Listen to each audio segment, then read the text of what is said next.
Hi అండి. మళ్ళీ బంగారానికి రెక్కలు వచ్చాయి, వెండికి అయితే గద్దలాంటి రెక్కలు వచ్చేసాయి అన్నమాట.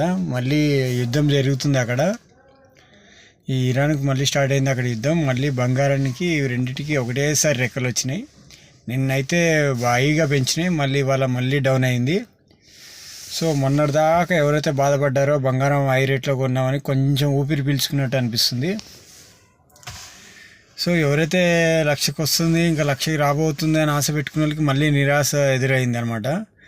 ఎప్పుడు కొందామో అర్థం కావట్లేదు, ఎప్పుడు తగ్గుతుందో అర్థం కావట్లేదు. అట్లా అని చెప్పి గమ్మునుంటేనేమో పెరిగిపోతుందని బాధ, కొంటేనేమో తగ్గుతుందని బాధ. సో ఎటు తేల్చుకోలేకపోతున్నారు మధ్యతరగతి వాళ్ళైతే. ఉన్నోళ్ళు మాత్రం కేజీలు కొంటున్నారు. మన షేర్ మార్కెట్లో ఈటీఎఫ్లో పెట్టుబడి పెడుతున్నారు, వాళ్ళు లాభాన్ని పొందుతున్నారు. కానీ మిడిల్ క్లాస్ వాళ్ళు, చిన్న చిన్న వాళ్ళు మాత్రం లాభం కోసం కొన్నారు కదా బంగారం సీడ్లో. కానీ వాళ్ళకి ఏంటంటే ఆడపిల్లలు ఉంటారు, మన ఫంక్షన్స్ ఉంటాయి, చిన్న చిన్న దానికి బ్యాంకులలో పెట్టుకొని లేదా ఎమర్జెన్సీలో కొన్నిసార్లు అమ్ముకోవాల్సి వస్తుంది.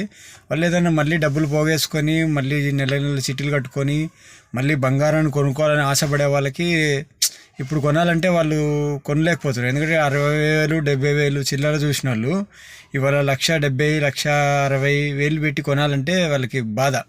ఒక తులం మీద ఒకటేసారి ₹1,00,000 ఎక్స్ట్రా పెట్టి కొనాలంటే ఉన్నోడికే అంత ఇబ్బందిగా ఉంటే, ఇక చిన్న చిన్న వాళ్ళకి తులం మీద ₹1,00,000 పెరిగినాక కొనాలంటే చాలా బాధ. కానీ వాళ్ళ ఫ్యూచర్లో వాళ్ళకి ఎప్పుడు మిడిల్ క్లాస్కి బాధ ఏంటంటే ఫ్యూచరే బాధ.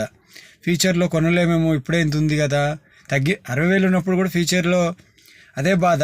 ఇంకా ఇప్పుడే ఎప్పుడైనా బాధ ఏంటంటే ఇప్పుడు ఎక్కువ ఉందని వాళ్ళ బాధ. సో పాపం కొనలేరు. సో వాళ్ళకి ఏంటంటే ఆడపిల్లలు ఉంటారు, అది ఎప్పుడు గుర్తొస్తూ ఉంటుంది. బంగారం అనేది మన దగ్గర ఉండాలి, లేకపోతే రాబోయే రోజుల్లో కొనలేము అనేది బాధ అనమాట. సో ఇప్పుడు ఏం చేయాలనేది అందరికీ కన్ఫ్యూజనే. కానీ చాలా వరకు అయితే తగ్గుతుంది అంటున్నారు, ఇప్పుడు ఏదో అట్లా పెరుగుతుంది అంటున్నారు. కానీ ఏం చెప్పలేకపోతున్నామండి, ఎవరు ఎప్పుడు తగ్గుతుందో ఎప్పుడు పెరుగుతుందో ఎవరికి అర్థం కావట్లేదు. అది చూద్దాం. ఎవరైనా ఒపీనియన్ అయితే ఎవరు తెలియదు, అందరూ ఒపీనియన్ చెప్పడం తప్ప ఏం లేదు.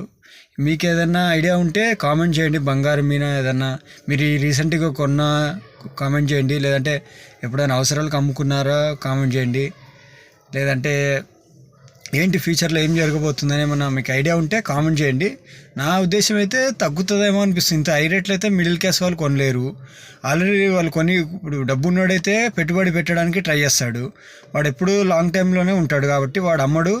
సో వాడైతే ఇలా ట్రేడింగ్ చేయడం అనుకుంటున్నాము. ఇంకా స్టాక్ మార్కెట్లో అంటే ఈటీఎఫ్స్లో కొనడం అమ్మడం జరుగుతుంది కాబట్టి అది.